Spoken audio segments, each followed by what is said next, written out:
So this review, as the thumbnail suggests, is about Pan's Labyrinth. A book that I didn't read. I had the audio version. My narrator was Thom Rivera, and honestly, having heard him narrate was spectacular. I can't imagine a better narrator, and in all honesty, the voice inside my head couldn't have done better, and there aren't many narrators I'd say that for. But because this was written by Guillermo del Toro, and set in Spain, in Franco's Spain in 1944, I assume that Thom Rivera is Spanish or Spanish speaker, maybe Portuguese, I'm not sure, but his cadence and his accent lent itself to the story fantastically. I could not have imagined it better myself. Yes, do you agree? Now, Pan's Labyrinth started as a movie. Del Toro wrote it, he produced it, and he directed it. There were other people involved as well, but Del Toro was the main motivating factor behind this whole story. It came out as a movie in 2006, and I saw it when Warner Brothers released it. It got a 22-minute standing ovation at the Cannes Film Festival, if I'm not mistaken. Yes, it did, according to Wikipedia. Thank you, Wikipedia, for all this information. And after its 22-minute standing ovation, it went on to win a whole host of different awards and prizes. I saw it in the cinema. It was pretty spectacular. I was in awe of it, but in all honesty, the book is better, in my opinion, 100% better. Some things about the movie I didn't always get what the aim of scenes was for. I never really understood what the ending was meant to be. I wasn't sure if the girl died, or if she really was Princess Moana united in her kingdom, or if there were delusions as she was dying. Never quite sure about that. There were many scenes where I couldn't tell, even in hindsight, what I'd actually watched. So for me, there was a lot of uncertainty in the film, even though the cast were magnificent, the acting was spectacular, the scenes and the visualization were phenomenal. So, yeah. I wonder if there's anyone out there who doesn't actually know what Pan's Labyrinth is. I suppose you can look it up. So, as I said, set in 1944, that's Franco's Spain, and our main protagonist, Ofelia, is 10 or 11-year-old in the movie. I think she comes across as a little bit younger in the book, to be honest. Her father died. Her mother has married Captain Vidal and is very heavily and very unhealthily pregnant to him, and they're going off to live in a mill in the middle of the woods. Both the movie and the book are described as being dark fantasy and very strongly intertwined mythology and fairy tale motif. It's a very, very adult fairy tale. I remember when I went to see this movie in Brisbane, I'm pretty sure. It was in a side cinema. There weren't a lot of people there, but there were two people who'd brought some very young children. They obviously saw Faun. They thought that meant that it was a kids' movie. One of the kids was about waist height. The others were smaller. And some way in, one of them started wailing in misery, anguish and fear, and I don't blame that kid. Even as an adult, you got a bit of that. So the kids went out. As some viewers know, I am completely addicted to fairy tales. I think I agree with the Jungian perspective on them. I don't think they're children's story at all. I think that they address underlying social motifs and underlying themes that are basic to humanity. And as many historians will say, until fairly recently, like the 1900s, fairy tales weren't told to children exclusively. They were told by adults, sometimes to children, but also to other adults. They were a way of cementing the beliefs, the attitudes, and the core values of a society. And that means that they're dark and often nasty and quite often terrifying, because they're about humans, and humans are all of those things. Now, in Pan's Labyrinth, I think Del Toro manages to get the line between fairy tale and adult terrifying reality beautifully. Some of the images of the fairy tale, the faun, the labyrinth itself, the dark well, the are they malevolent or aren't they malevolent fairies, all of those things. Oh, the man who holds his own eyeballs, the white man, as he's called in the movie. All these things do really, really well. So for anyone who likes dark fairy tales and likes fantasy in the true meaning of the fantasy, and I don't mean people crushing on each other, I mean actual fantastical fantasy, this book will absolutely be for them. And to a couple of people, I would 100% recommend the narration over the written page. Combining with Del Toro, this is written by Cornelia Funke. She's a German author of children's novels, and most people I think will have heard of the Inkheart series. I've read Inkheart. That manages to also capture that underlying darkness of the human psyche that contributes to the darkness of fairy tale. So she was perfect to write this. You can feel the Del Toro moments, but you can also feel that very strong visualization that I feel Cornelia Funke brought to Inkheart in this book, Pan's Labyrinth. It's so sinister and it's so magical. It is unsettling. This is one I had to turn it off a few times because I was driving and I couldn't concentrate on the road properly. I was twitchy. I had to really listen to a few bits of it. It's every bit as unique and groundbreaking as the movie was. So, thoroughly recommended in that regard. There's a few things that the book does better than the movie, like I said earlier.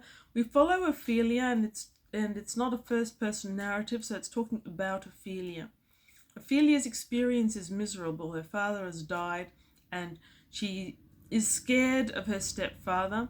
She spends a lot of time reading, perfect for us readers, and from her books she knows fairy tale motifs that her mother, who isn't interested in reading, has probably never known, and she doesn't listen to Ofelia.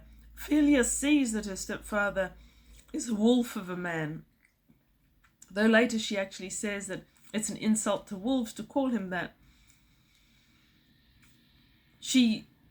Her fairy tales have taught her to recognize the dark parts of reality.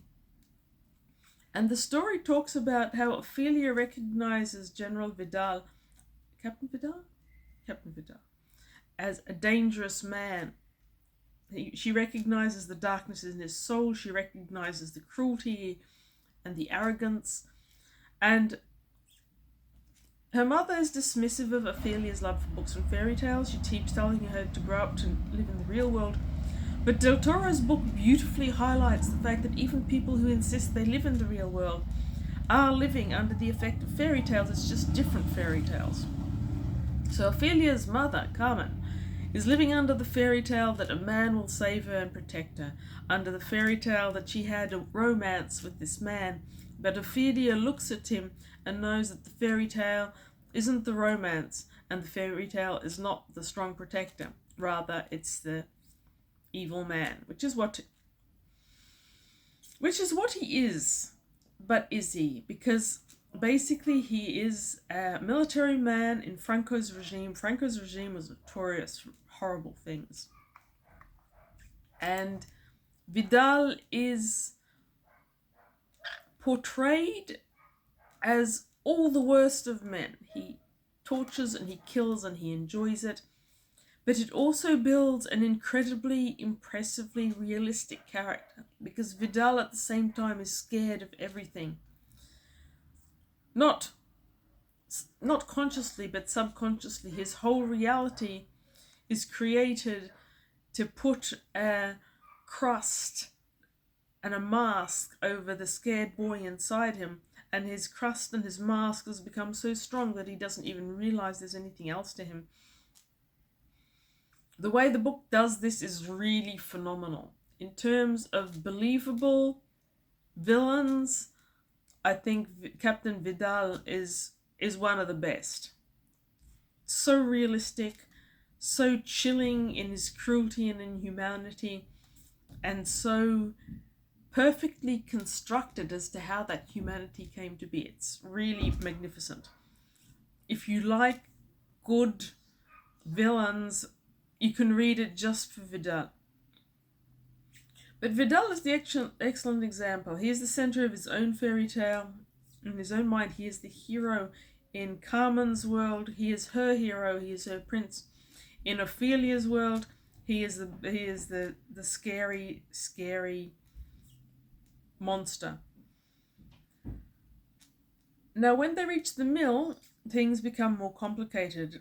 The housekeeper, Mercedes, and I love the way this is pronounced in Spanish. It's pronounced Mercedes. Mercedes. I can barely say it, but it was charming the way it was pronounced. She has a brother, Pedro, who is actually one of the rebels that Captain Vidal is there to hunt down. So Mercedes is walking this thin and terrifying line between being recognized by Vidal as being an informer and a traitor, in which case she's gonna suffer badly, and still wanting to support her brother and the other rebels. And Mercedes bonds with Ofelia, who's feeling very estranged from her own mother. Her mother's completely incapacitated by the pregnancy and by her own internal monologue that has her daughter being the true daughter of her new husband. She can't recognize that her new husband isn't interested in her and only wants the baby that she's pregnant with, who he is convinced is a son. Now, in this old mill is the crux of 1,000 fairy tales in its own right. A witch who was drowned in the mill pond, the man who drowned her and what happened to him. And the book intersperses bits of Ophelia's story with these fairy tales, and they're circular. So on the way to the mill, the three black cars have to stop when Carmen gets sick. Ofelia walks in the woods. She finds the beginning of a fairy tale. And not till the end of the book does the final story of that particular portion of fairy tale come back. It's incredibly elaborately jigsawed together in terms of different stories, and it's beautiful. At the mill, Ofelia goes into the labyrinth. She's tempted into the labyrinth by a creature which looks initially like an flying insect, but she recognizes it as a fairy. And there is a point where the fairy comes to her at night. It looks like an insect. Ofelia asks, "Are you a fairy?" The fairy isn't sure about that. So Ofelia brings out her book of fairy tales, shows her a picture of the fairy, and the fairy goes, "Well, if the girl's so sure that's what I look like," she changes her appearance to look like a girl fairy from a fairy tale book. She leads Ofelia into the labyrinth, where she meets the Faun, who is the main character in the movie and book alike. He tells her that she's actually Princess Moana, whose father is king of the underworld and who's been lost in the mortal world for over 300 years. But her soul is immortal and keeps being resurrected, and her parents keep longing for her return. She has to complete 3 tasks before the moon's full, and Ofelia understands all this because she's read so many fairy tales, and this is fairy tale mythology, this is fairy tale timelines. And in true fairy tale style, she completes a task which sets her at odds with the real world and sets her at one remove from her mother, which pushes her slightly more into the fairy tale world. She's not 100% convinced she's Princess Moana, but she's walking down the fairy tale route that the Faun has laid out for her anyway. Now, us as readers, We're not 100% certain she's Princess Moana either. In fact, we're not 100% certain that all of this exists. It's a fairy tale, yes, it's being told to us, and the faun is there, but the faun in the fairy tale side, in the kingdom of underworld side, is a positive figure, whereas the one in the real world is increasingly sinister, malevolent, and scary. What is happening? Can he be trusted? Probably not. Is she going to trust him? She has no choice. So it's very, very thrilling. It's an actual thriller of a fairy tale, this one. Quite remarkable. So the faun is also the pale man, and the pale man is this terrifying underground creature whose eyes lie on the table until a child eats something, food from the table. Ofelia is warned not to eat, but she does. She has to escape him. All these steps happen as to draw her closer and closer into the labyrinth, closer and closer into the fairy tale, and the fairy tale becomes more malevolent, and as it does so, the real world becomes more malevolent as well. Franco is pursuing the rebels. Some of them are hurt, then captured and tortured to death. Horrible things are happening. This is not a kid's book. It's not even a young adult book. It's a fully adult book. And unless you can deal with darkness and nasty stuff, this is not the book for you. And there's not really a good way to spoiler this. No, actually, maybe I'm going to spoiler it. If you care too much about spoilers, maybe stop here. So as the plot draws round and round and approaches the end, Ofelia fails, but she's given a last chance. And her last chance is to bring her baby brother, who has just been born and her mother's died, to bring him down into the labyrinth and to hand him to the faun, who says that the blood of an innocent is needed to open the way to the underworld. But that Ofelia refuses to do. She tries to protect her younger brother from the faun and from the blood. And while she's doing that, Captain Vidal comes across her and shoots her. And it's this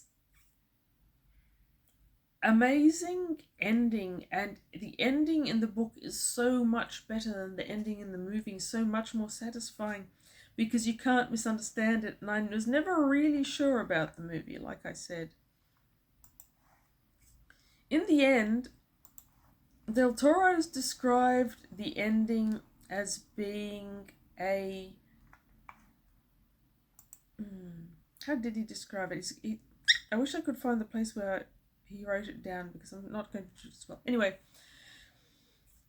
he describes the necessity of refusing to shed the blood of innocent as being Ophelia's last trial, but as she lies there, her blood drips down to the well, so the blood of the innocent is there to open the way. It's just not her brother's blood. And had she surrendered her baby brother, she would not have made it in. The interaction of innocence and cruelty is magnificent. And yeah, it's a perfect book in many regards. It's not perfect for driving always. You will lose track of what's on the road. But in many, many ways, it's horrible. In every single way, it's enchanting.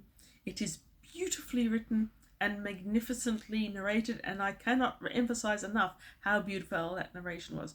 Del Toro and Funke worked together perfectly to create a book that is close to flawless.